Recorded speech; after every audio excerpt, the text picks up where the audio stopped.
Well, Mitch, take us to your first sleeper spoiler pick here. Well, it sounds like we might be, kind of down in the same area maybe of Southeast Texas, but I'm going to go with the Houston Cougars. This is a team that I've been high on since really the portal opened up in December. I loved what Willie Fritz immediately went out and did. You look at some of the guys that he added. He found his quarterback in Connor Wegman from Texas A&M. He went in and added weapons at the wide receiver position. They invested heavily along the offensive line. Something that they have just not been able to do over these last couple of years is keep the quarterback up. This year they get transfers from Texas Tech, from Cal, from Oklahoma State, from New Mexico, and from Baylor. Basically a new starting five potentially for the Cougars, which is a lot of fun. I think exciting for Houston fans. And then, oh, by the way, just last night, 2 nights ago, they had Tanner Koziel, one of the top tight ends in the country.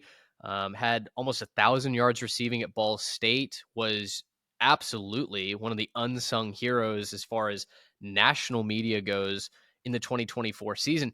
He had transferred over to Wisconsin, and then as soon as the spring portal opened up, decided, nope, this isn't the fit for me. And now he's coming to Houston. So the weapons are absolutely loaded for Connor Wegman. I think on the defensive side as well, they've added a couple of key transfers to beef up that line. And then, in the secondary, they go and get a couple of players as well. Keontae Scott comes over from Auburn. Jordan Allen comes over from LSU. So they've got a lot of talent. I think this is the most talented roster that Houston has had in quite some time. And then you start to look at their schedule, and it's very. Oh, and I didn't even mention Dean Connors transfers basically in city, right? Comes over from Rice after a terrific career for the Owls. Now he's playing for a team that has a legitimate head coach after the flame out there at Rice. And I like all the pieces. So Houston opens with Stephen F. Austin, Rice, in Colorado to start the season before an early bye. Colorado is going to be replacing a lot of pieces, and a team that got just manhandled from the start last year. Trey, remember looking at their schedule and going, "Holy cow! Find me 3 wins on this schedule." I think I can sell you a 3-0 start to the 2025 season for the Cougars. Out of conference, they play Oregon State as well, and then they really get into the thick of the Big 12 schedule. They've got Arizona at home. They'll take on West Virginia at home, TCU at home. Decently challenging road games. I think going to Arizona State, obviously the Big 12 champ. We'll see what UCF looks like. They could be a mess this year. That's a Friday night though in the Bounce House. So always an interesting game when you go to Orlando at night, and then they'll finish at Baylor actually for their season finale. So I'm not here to tell you that Houston's going to win the Big 12 championship or be the Arizona State, but I do like a lot of the ingredients that Fritz has. I think he's quickly turned that program around from kind of a team that was missing its identity in the last few days of Dana Holgerson. The offense just wasn't carrying them, and the defense was atrocious. I think Fritz has brought some toughness and a new pride to Houston football. So I'm bullish on the Cougars this year. I think they're going to be a team that absolutely should be fighting for a bowl game and maybe a lot more, depending on how the early season goes.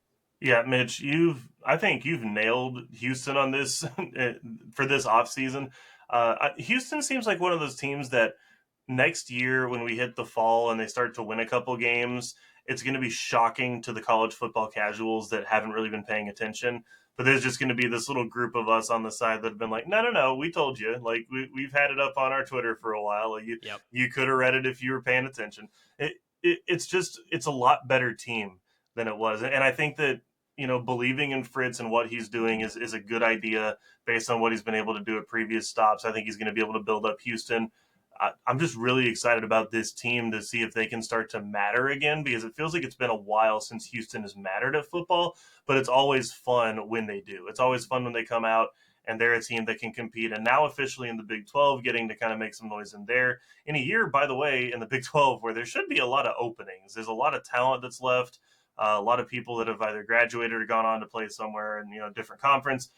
There's going to be a lot of opportunity for somebody to step up and take the Big 12.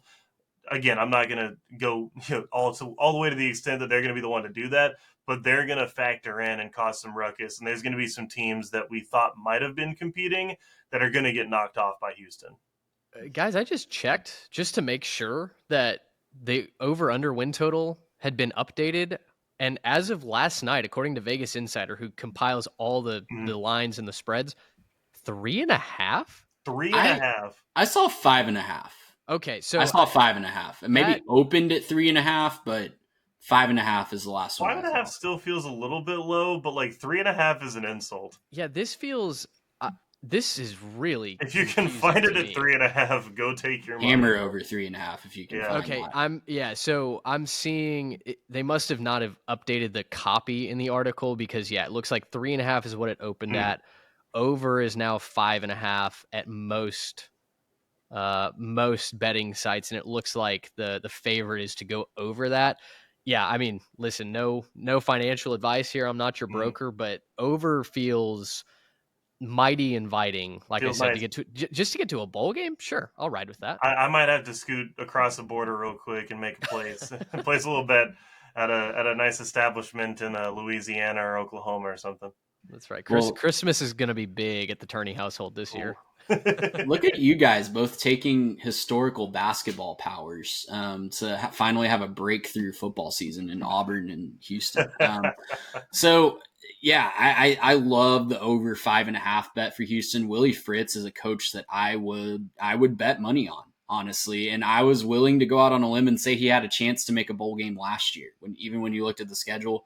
And what was the final record? 4-8, I think. He wasn't that far off. Obviously, beating Iowa State in a monsoon game. Had some really nice moments to build on in that first year for Willie Fritz. So he's a coach that I'll bet on. Year 1 to year 2 jump is usually pretty good for him historically. Here's my Debbie Downer take. We just got to keep Oz the Mentalist as far away from the south side of Houston as possible.